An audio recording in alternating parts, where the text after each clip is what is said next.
It hasn't been very long since the Gold State Killer has been allegedly identified as Joseph James and D'Angelino, and he's been at large for roughly, since 1986. That's been decades. It's been exactly about 32 years since his last crimes. He's suspected of committing at least 12 homicides, 45 rapes, and 120 break-ins. Now, did he have an accomplice? I don't know, but several people say he did, because one of the victims said that they heard a voice, him talking to somebody who wasn't another victim. Another person said they heard a woman's voice outside. And did he have an accomplice? Maybe. And it might have been a woman. Another investigator stated that he might have killed the said accomplice a long time ago to cover his tracks. Or maybe because he got mad at them or something like that. But what else we know is that he was nicknamed Mr. Happy by a cafe employee because of his grouchy attitude. Neighbors said he would often get out to the driveway and scream at about random things and just blah blah blah blah blah. Now, it is known that he lived with his daughter and granddaughter at a ranch-style house, and he made his appearance in court not too long ago, and he was in a wheelchair, so he's probably not in good health. Why did he do all of this? And more importantly, what triggered him to do all this? And more importantly, what triggered him to stop? We don't know. And we may never know. We will have to look deeper into his life and try and figure out what made this happen, and what's more interesting is what made it stop. Because this case is rather unusual, because we have a serial killer that stopped, and serial killers normally don't just stop, and until they're arrested at least.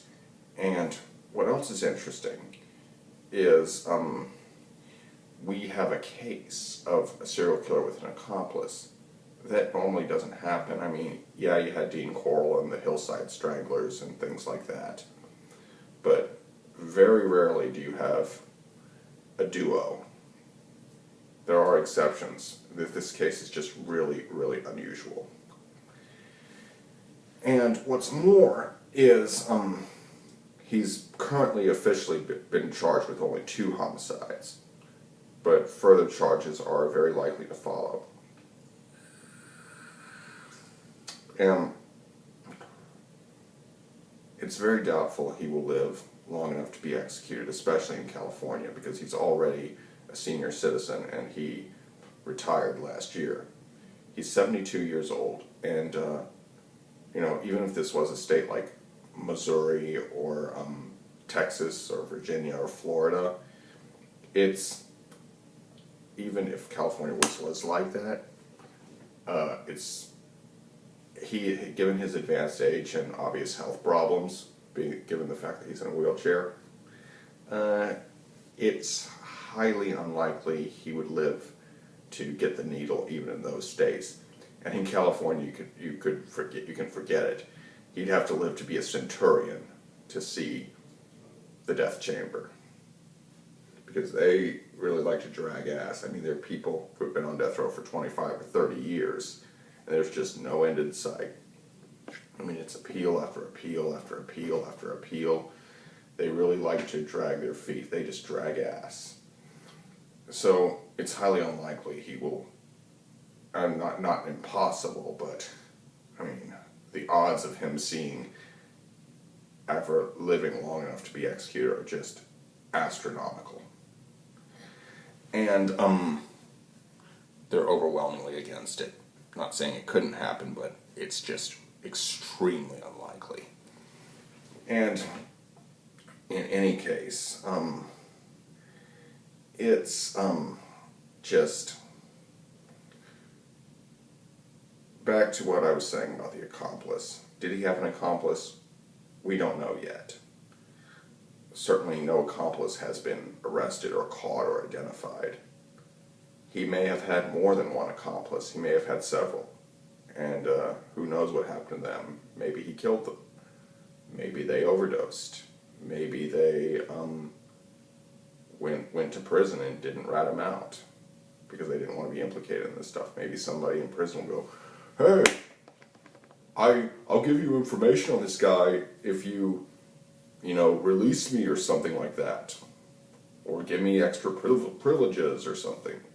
And who knows, they may just be bullshitting, trying to, get a free ride, because pretty much everybody knows that that's how the justice system works. For example, Sammy the Bull Gravano was the underboss of the Gambino crime family, as well as its consigliere at one point. He committed 19 murders among a whole list of other crimes. He got arrested, and it was like, hey, I'll cooperate. And, all was forgiven at that point. He lived a nice, cushy life in the Witness Protection Program. He later left it and started a drug ring, but that's a whole other story. In any case, it's just really, the guy's just been identified. It's not like anything's been confirmed. Hell, he hasn't even been convicted yet. This is not, the case is far from closed. It's kind of like, a story that's been a sequel that's been in development hell for, years. And then it's finally come. In any case, the whole idea that he had an accomplice, he may have had more than one, but what often happened was with the rapes and the murders is that he would put, in some cases, he would tie both. If there was a man in the house, he would tie both the man and the woman up, and he would put plates on the guy's body and said that he would shoot the woman or kill her or kill the man if he heard any of those plates break or move or fall to the floor. And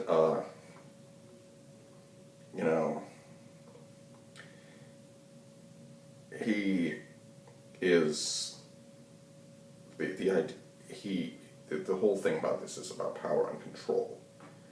He would often, they say he would often break into houses to scout them out and get the layout and try and figure out what the best avenue of attack was for when he came back for real blood. He'd snoop around, even look at family photos and things like that. But we still don't know that much yet. And I will be updating you and keeping tabs on this case. And be on the lookout for more videos about the Gold State Killer, the original Night Stalker, or as we now know him, Joseph James DeAngelino. Say the whole thing. Anyway, I hope you enjoyed this update. Like, comment, share, and subscribe. Peace.